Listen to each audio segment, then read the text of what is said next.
all these great guests. So many former players, former quarterbacks, former college athletes, man.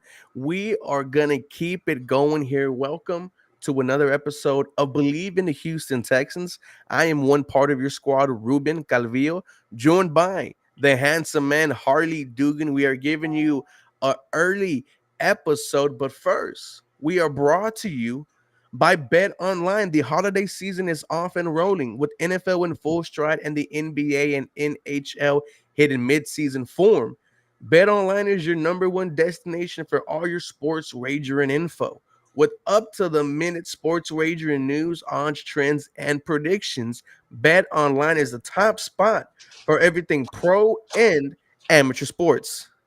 And not just the big four, BetOnline has info available at your fingertips with both desktop and mobile access at any time for almost any sport that's played. That's from MMA to international soccer. Head to the BetOnline today and remember to use our promo code BLEAV, BLEAV, for your 50% welcome bonus on your first deposit. BetOnline, where the game starts. Where the game starts, guys. Welcome to this very early episode. Um, Cool Kid asks, is Tank gonna be out? I saw that D'Amico Ryan said he's trying to play. I'm not sure what's going on. Do you have any info on that? They just said they were doing some imaging on his calf. Hmm. So who knows? I don't think it's anything that serious. I'll say that. They did say that Tank didn't look like he was limping or anything. So by they, I mean local media here in Houston. They didn't see him limping or anything. We'll definitely find out more tomorrow. Thursday is always a good indicative of who's going to be playing on Sunday for the injury report. So, but Noah Brown practiced. Yeah. Hey, I'll take anything I can get back.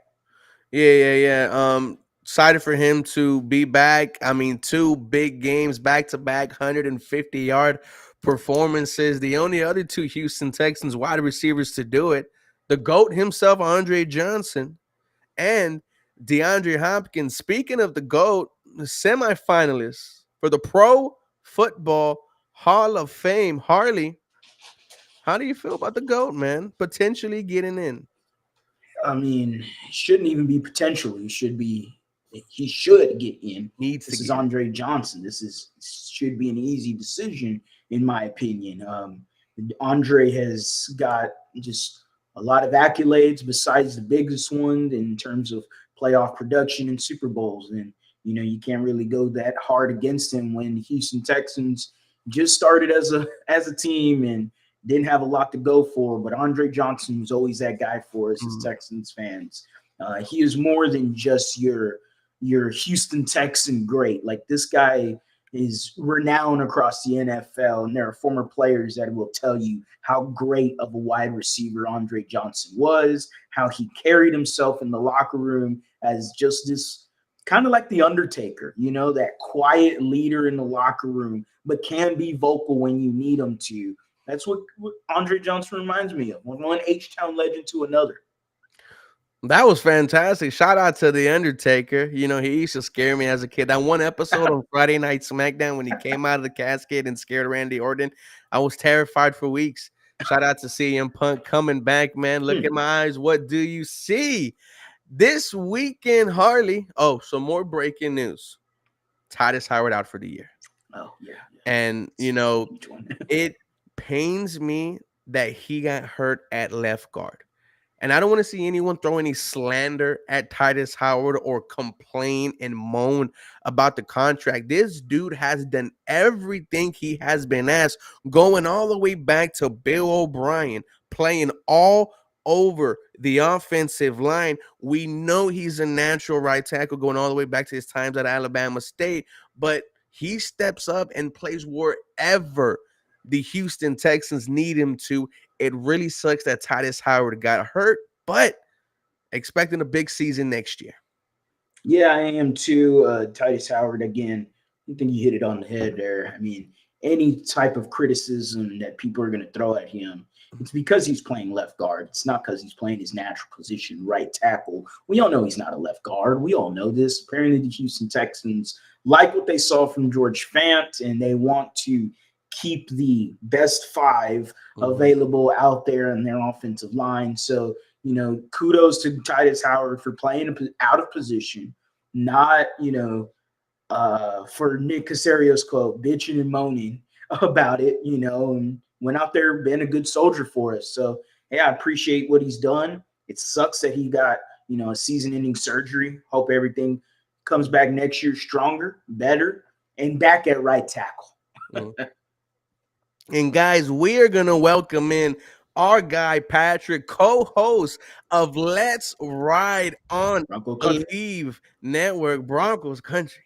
Let's Ride. Welcome to Houston Texans. First of all, how's it going, man? Dude, it's good. I just got off the call with Chris. We were recording our game preview episode. I'm happy to jump in here. Thanks for inviting me. I'm feeling good, man, on a 5-game win streak. What can I say? 5-game win streak, and that's nothing new to the Texans, right? We ended a 4-game win streak a couple of weeks ago to the Cincinnati Bengals. But I wanted to ask you about Sean Payton, because his story this year, I mean, it's crazy. You trade a first round, and I believe you swap second and thirds next year. Yep. And he goes to having this quote that everyone goes crazy about. The worst coaching job I seen was last year. Gets 70 put on him, and now you're on a 5-game winning streak. Yeah. What's going on, dude? That's the way it goes in the NFL sometimes, man. And I'll be honest. When I heard about the trade going on, I knew they were looking into him. There were some other guys that were at the top of the list. D'Amico was definitely one of those guys that was at the top of my list. Really happy that he ended up in Houston in a good situation.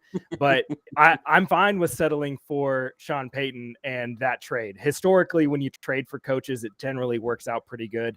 And Sean Payton was just one of those dudes that, going from Nathaniel Hackett last year to Sean Payton now this year, it's been pretty refreshing for me. The 70-point game was tough. I definitely shed a few tears.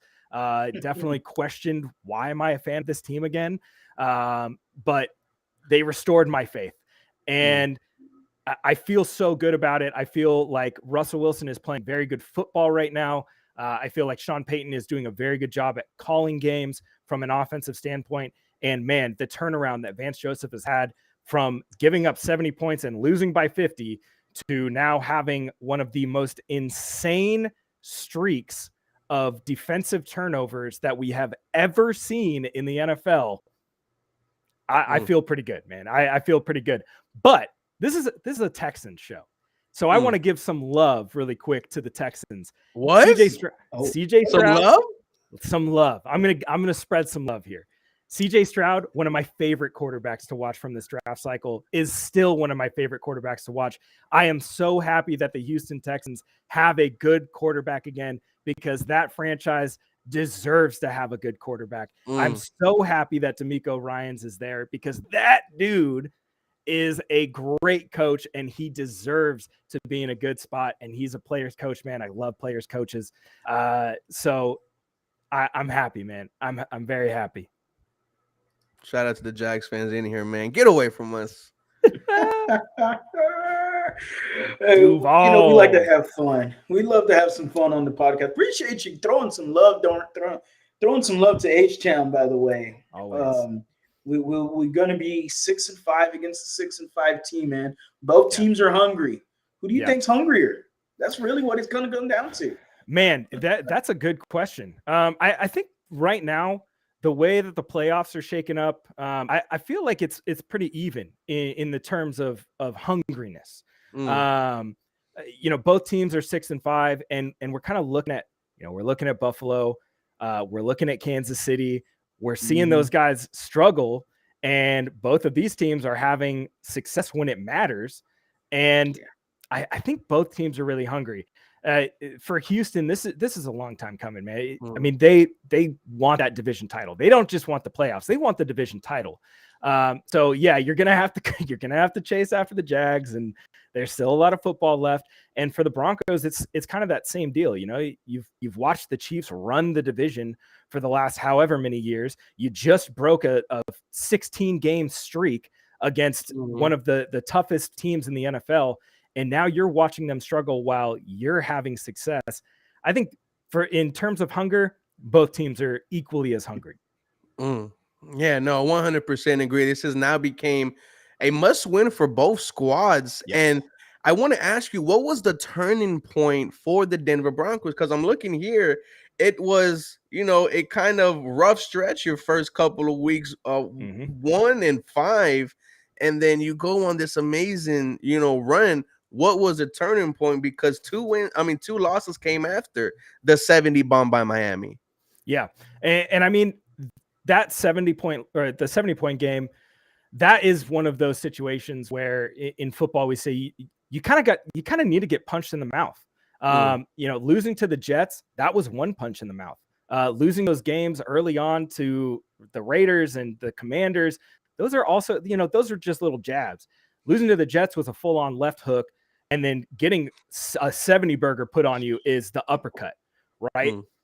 And now you got to lick your wounds. You got to get up. There's still a lot of football left. The season isn't won in the first, 4 to 6 weeks. The season's won in the last 12 weeks of the season. That's where your season is won. And for the turning point for the Broncos, really, I think came when we beat the Chiefs. When that streak ended, that was like, whoa, hang on a second. We got something going, because that streak, let me tell you, from a fan's perspective, that streak was awful to watch. Every single game, it was like, all right, well, how many points are they going to put up on us this time? What crazy thing is Patrick Mahomes going to do this time? And even last season, I watched us be down like 21-3, still managed to fight back, take the lead late in the game, and we still lost. So it was like, great. It's just going to go on forever at this point. But when they beat the Chiefs, when you take down Big Brother, that right there lights a spark. And I think, for all the struggles that they went through defensively, for all the struggles that Russell Wilson had early on in the season, Sean Payton, being Sean Payton, the big hoss that he was down in, I feel like a lot of people don't remember the kind of team that he ran in New Orleans. He was the team who was punching people in the mouth. He was the team that was like, hey, we're the underdogs. I'll show you what an underdog is, right? And now they've kind of taken that identity, and each week they're getting a little bit better at one thing. And I said this to Chris a couple weeks ago. They're playing playoff football in the regular season. It's not pretty. We're not putting up 300 points a game or 300 yards a game. We're not doing that. We're running the ball. We're controlling the clock. We're making smart decisions, and we're playing lights out defense. That's playoff football. That's how you win football games. So the turning point, Chiefs game. That's it. Oof, man. You talk about Russell Wilson a lot, and we all know what's going on with the aura that he has entered with Denver and the Broncos.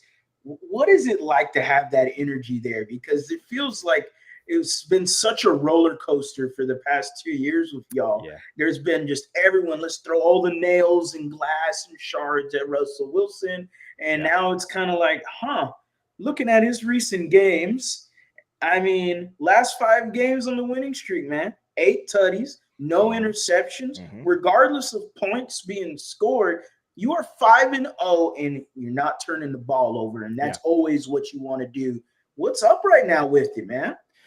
Well, the biggest thing is that Russ is playing smart football. And you mentioned no turnovers or no interceptions. He had the fumble last week. He's had a couple fumbles during this streak, but we'll take that. But the biggest thing is that he's just making smart decisions at the line. One of the things that we saw last year with Nathaniel Hackett was taking too long to get the playoff, right? If you're taking too long to get the playoff, huddle's not going to break on time.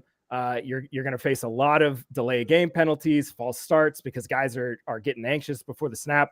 And when you go from, the worst coaching job in NFL history, we'll say it was out there before Sean Payton said it, to what Sean Payton does as far as details, as far as play calls, as far as checks, as far as audibles. Russell Wilson, those first few weeks, was kind of struggling with getting into that groove. And now he's kind of getting into a mastery of it. We hear if people, I pray that people just watch the games and listen for what Russ is doing, because he gets up to the line and he's making his calls based on what the defense is giving him and what he's seeing. And that's, to me, that's not training wheels. That's not holding his hand. That's a quarterback doing a quarterback's job. You get 2 plays. If you don't like the first one, hey, kill, can, whatever you want, get to the second one. That's not just Russell Wilson. That is Sean Payton. That's Sean Payton's details. That's Sean Payton's play calling. That's everything that they're doing in the film room. And this is going to be one of their tougher games, going up against a team that, like you said, is hungry. They have a lot to prove, and the Broncos have a lot to prove as well. Sean Payton's done a good job as far as, humbling Russ, saying, hey, you're not the chef anymore. You're the sous chef. Okay, go chop my onions, go chop my celery, prepare everything else. Let me be the cook. All right. Okay. And Russ had to take a step back and say, you know what? You're right. Is that what you think he needed? Oh yeah, absolutely. Last year it was a battle last year. And I don't feel like a lot of people looked into the articles that came out on The Athletic and what they were saying. They were running 2 different offensive schemes last year. You had Hackett's scheme and you had Russ's scheme. And Russ would kind of try to do things on a week-to-week basis and be like, hey, I think this is going to work. And then try to install. Doesn't work like that. You can't just do that. From a coaching aspect, you absolutely can. You can say, hey, we're going to wrinkle this and we're going to change this and whatever. But when you're running 2 different schemes and guys are on 2 different, completely different, pages, it's not going to work. So what Russ needed was someone to come in and say, hey, shut up, sit down, watch the film, and do what I say. And now we're seeing the product of it. It's just good football. And, you bring them that Chiefs game being one of your biggest. I think your recent victory against the Browns was a statement win. 29 points against the Myles Garrett-led Browns defense. That is just insane. You created who? The Miles. He didn't do. He was shut down. He was shut down that game. Yeah, Miles is a game wrecker, man. But yeah, that win was crazy because I definitely did not see that coming at all. I saw a defense that was very stout, but the biggest thing, man, Zach Strief, the Broncos rookie offensive line coach, veteran offensive lineman in the NFL. He has completely switched the mentality of this offensive line. They're nasty now. And you gotta be nasty when you go against a nasty defense. Browns are a nasty defense. They pushed them around and they were physical. And that's been the biggest shift, man, is your mentality going into each game where, you could shake in your boots all you want. I was shaking in my boots before the Bills game. I was shaking in my boots before the Browns game. They calmed me down. Okay. I see someone say Sean Payton runs a West Coast offense. Air Coryell all day. It's Air Coryell. Yeah. Nobody knows Air Coryell at San Diego Chargers way back when. So Dan Fouts quarterback. So for the Air Coryell system. Anyway, I forgot my question. Oh, anyway, no points actually. So you were talking about points. Then they've won the nitty gritty kind of games. How do you think the Denver Broncos are going to? Can they keep up with the Houston Texans offensively? Just put it verbatim. Yeah, no, for sure. Well, looking over my notes from these last 4 games that Houston has had, they've allowed 300 plus yards the last 4 games, 26 points per game, but only 100 plus rushing yards once. Okay, so what does that mean? Well, the Broncos are one of the better teams in the league at running the ball. I still expect them to run the ball quite a bit because that's Sean Payton. Got to run the ball, baby. But I feel like this is an opportunity for the Broncos to open up the pass game. You've got a team, you're going against a defense that has allowed quite a few passing yards over the last 4 games. This is a team that does have holes. Yeah, Derek Stingley is a great player. He's still coming back. He does have to stay healthy, but Cortland Sutton is on a red hot streak. And you guys brought Desmond King back, and there's Steven Nelson. I hope it's a shootout, but I feel like it's going to be one of those games where it's just going to be another week of, hey, we're going to run. Now we're going to pass. Let's just get into third and manageable, and then we're going to control the clock. So I think this is going to be, as far as points go, maybe 23, 27 points tops. I don't see it being like a 35 to 28 game. I don't see it being any higher than that. But I think that this is just going to be one of those Sean Payton games where he's just going to run the ball. He's going to try and run the ball as much as he can. The last 4 games, Tampa Bay ran it 31 times. Jacksonville ran it 30 times. Cincy ran it 16. Arizona ran it 25 times. I mean, they're running the ball quite a bit. The run defense is kind of holding up, but that pass defense, man, this has to be the game that Sean Payton says, all right, Russ, now you can cook. Now we can open up the playbook. Let's get Marvin Mims involved. Let's get Jerry Jeudy involved, because we haven't.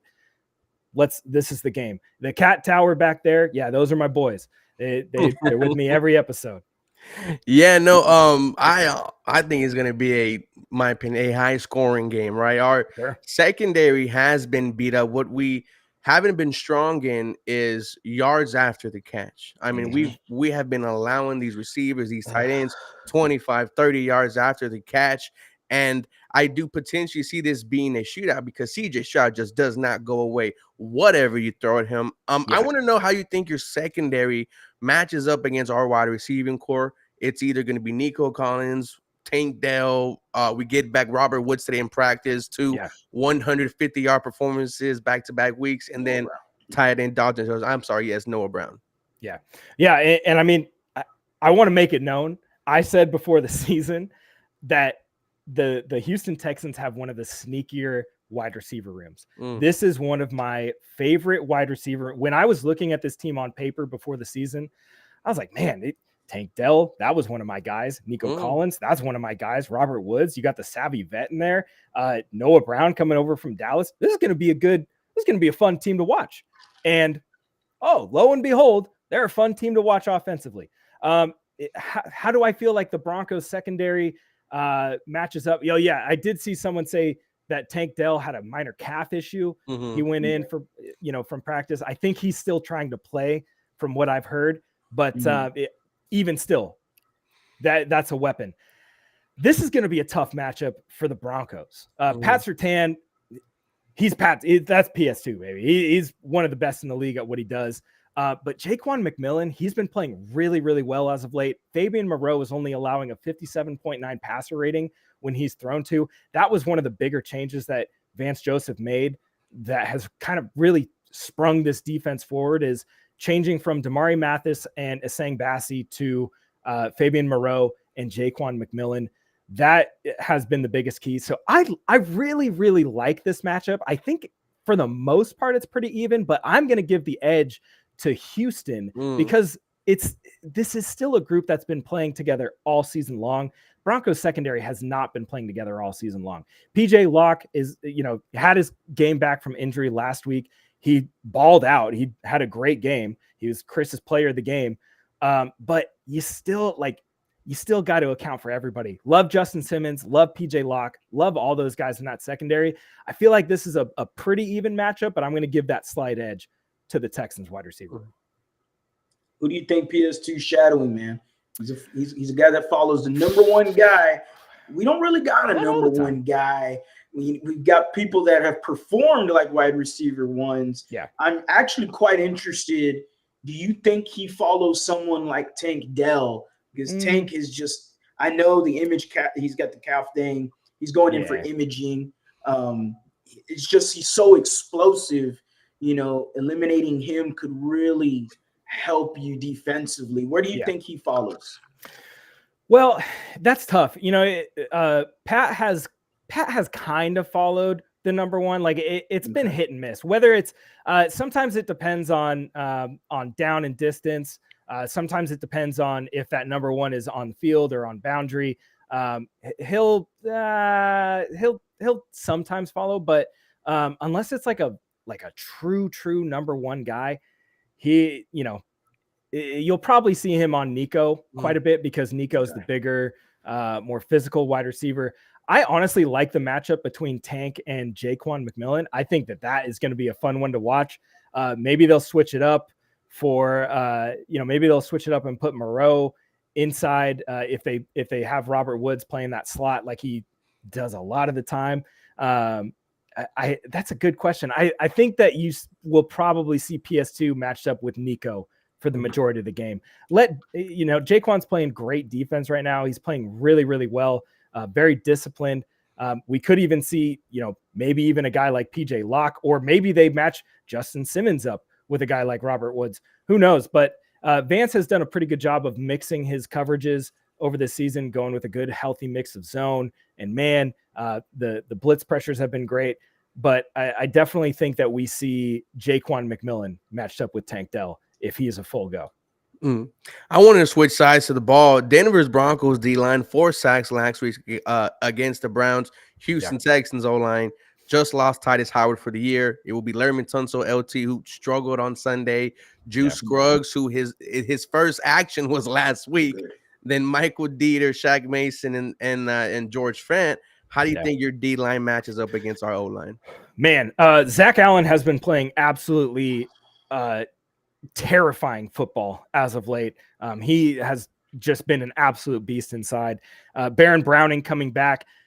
There's a reason that we're on this 5-game streak. And I think that a lot of people should be watching 56 on the Broncos defensive line, because that dude is, I'm not going to say that he's Von Miller 2.0, but he has the athleticism. He's got the size. He's got the speed. He's got the burst.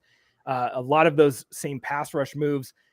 That guy is becoming a game wrecker. Jonathan Cooper is another guy who has been playing lights out this season. Nick Bonito is going to be playing kind of this hybrid pass rush, maybe spy role that he's been playing these last few weeks. And then DJ Jones has been playing really well inside. Mike Purcell is one of the better run stuffers in the league.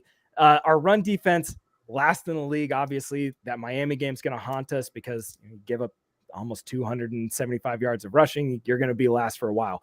But I like this matchup for the Broncos. I'm definitely going to give it to the Broncos because of how they've been playing as of late.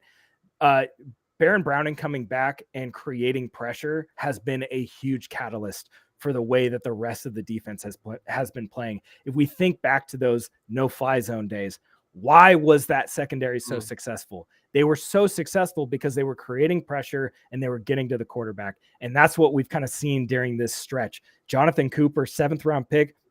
He's making a name for himself. Nick Bonito has been coming around after a terrible rookie season. And Baron Browning has been a freak coming back from his injury. I think that this is going to be a big game for the Houston offensive line. They really need to get their stuff together, especially with Howard being out. But I definitely like this matchup with the Broncos pass rush. How do you think that you're going to get running the ball, man? You got Javonte Williams and company. I know the Houston Texans have struggled against the run, and we don't have a lot of depth there. We do as much as we can. I appreciate everyone that has, like Khalil Davis, you know, former guy from another football league, just comes in, boom, system, and he's been playing absolutely phenomenal for us. But regardless, 0 sacks last week against the Jaguars. There's a lack of pass rush. We did add Derek Barnett. Hopefully something happens there. Yeah. You know, I know he was a potential guy for some other teams that were looking around for him. But the run game overall for y'all, I'm not happy as a Texans fan.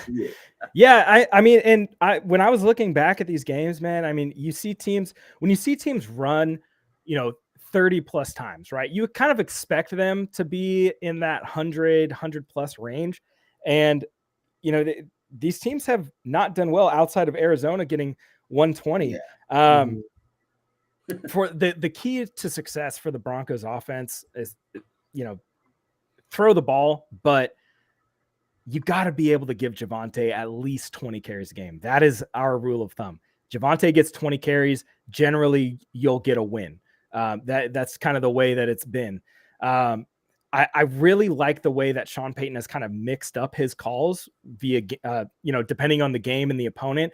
Against Buffalo, it was a lot of zone. Hey, we're going to go outside zone. We're going to throw in some duo. We're going to throw in some inside zone. And then you go into the Cleveland game and all of a sudden it's, we're running gap. We're running trap. We're running power. This is completely different. Having that versatility to be able to mix up your run calls and, get guys like Javonte and McLaughlin involved and then P. Ryan out of the backfield has been massive. Yeah. I think that this is going to be a tough matchup for Houston. I fully expect Sean Payton to run the ball. Probably we might see 27, 28 carries total from the offense. I would like to see maybe around 30, 32. But 20 of those have to be for Javonte. I feel good about our run game. Like I said, physical up front. We're pushing guys around. We're definitely, not letting teams handle us. Minnesota is probably the exception. They only ran the ball, I think, 25 times in that game total. You need 20 for Javonte alone. So I feel good about it. I think it's going to be a little more pass happy, but if I was a betting man, I would probably bet on Sean Payton running the ball quite a bit. Last one for me. You brought up CJ Stroud earlier and how you liked him during the draft. What about him? Did you like him? Did you think he was QB1 or did you think Bryce Young was QB1? No, I absolutely thought CJ Stroud was QB2 for me. My QB1 was Anthony Richardson for me personally. And that was because I saw the blend of speed, athleticism, the arm talent, the accuracy that he did have at times. And I felt like he kind of got screwed over by his offensive coordinator over there in Florida. I think that Anthony Richardson is very good, but outside of that, when we're comparing the number one and number two, CJ Stroud, I had CJ Stroud way over Bryce Young. It's his poise, his ability. Some of his throws that he was making at Ohio State were absolutely bonkers. Throwing from the right hash to outside the numbers on the left side on a dot.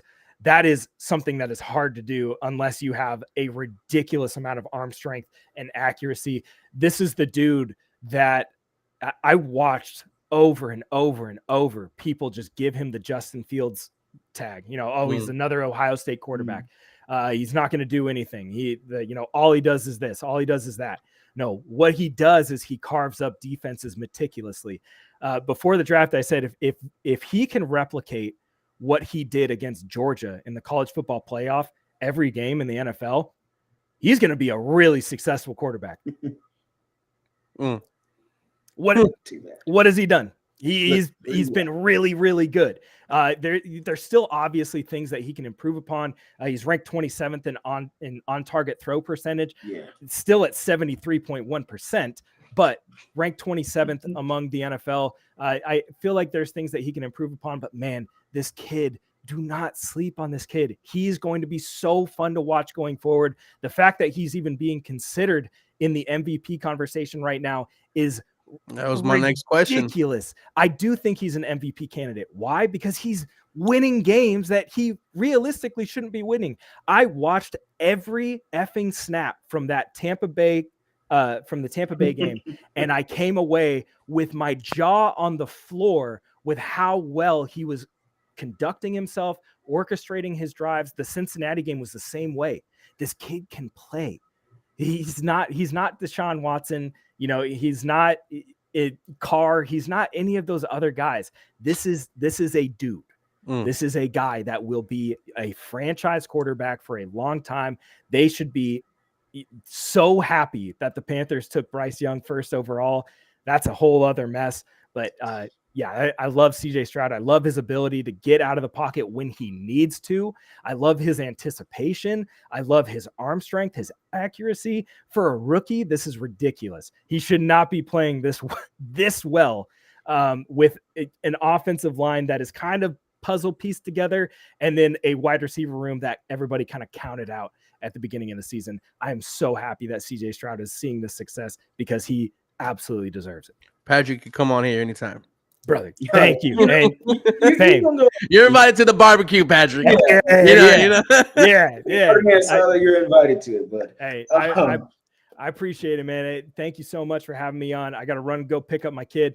But I thank you again. Would love to come back on anytime, especially during the draft season. Let's go. Let's talk some Texans draft, baby. Thank you so much, guys. All right, This was thanks, guys. Have a good day. Yep. Fun, bro. Fun, man. And ladies and gentlemen, this was a fire episode of Believe in the Houston Texans, brought to you by Bet Online. Once again, man, we bring you all the best guests that we human possibly can. I mean, I don't know anyone else who's doing former NFL players, former NFL quarterbacks, former NFL GMs. Shout out to you, Harley, man. From other teams, that's what's insane. Yeah. With that being said, my final score, let's not give it yet, Harley. Let's give it when me and you do the do our prediction. Maybe about I have one right now. So. No. I still I'm gonna rewatch the game against the Browns. 35. That killed me. I don't even think I got one. Boom, Nick. 35-3 Texans. Shout out to Nick for the comment. But you know what? There it is. That's let me see. Comment. Jacob asked us one question. What do you guys think about the T logo on Cal and Andre? Looks like a Ross version of the Tesla logo. I think it looks like the Teen Titans logo, low key. kind of. However, I don't like it. I don't. It's gonna take some getting used to. It's basically so when they do the font for Texans and the end zones, it's that T. That's all it is. It's nothing different. It's really like that. There it is, right there on your cup. That font, the T on the right there. That is there it is. Yeah, that T right there. That's all it is on the hat. They just took it and put it on the hat. I don't like it. You know why? It's ugly. I hate it. You know what it reminds me of? The despicable Texas Rangers. That's what it reminds me of. I need some swag, man. I need something like, Astros have great hats. I mean, it's fantastic. It trumps Astros, Rockets. And no. How do they say in Moneyball? There's them, there's us, there's 50 feet of crap. Yeah, and then the Texans. Bro, we have no type of drip for the Houston Texans, and it's sad because when CJ says, I want y'all to rep the gear, I'm like, hey, man, I want to rep it too, but it just don't match anything I got. I got some cool shirts, Texans wise. Shirts, all right. I can find some shirts. But hat wise, it's just like the same thing over and over and over. Like here's another white hat, here's another white hat, here's a red hat and a blue hat, and then here's it 3 more times. Like, come on, man. I need something different. The Astros always come out with they just got some fire gear and the different colors and all that. I mean, come on, man. You can't beat it. I know people were talking about we're trying to ask about Desmond King and all that good stuff. Desmond King seems like he's going to be activated for the game, it looks like. Dude, I can't rock this in the club, dude. I can't. And shout out to Desmond King for coming back and having a big moment on that 4th down, just snap. Stonewall. That's all he had was one snap. That one snap, and that snap was stonewalling the Jaguars on 1st and 1 with 1 second left. Absolutely fire, man. Absolutely. Well, what do you think about these? Man, it's all right. That's all right. Yeah, but that's like exactly. I mean, I'm wearing that barbecue. Like it's like it's like a trucker hat. I'm like, nah. Yeah, I'm not. But yeah, no. Shaq Griffin ended up getting cut.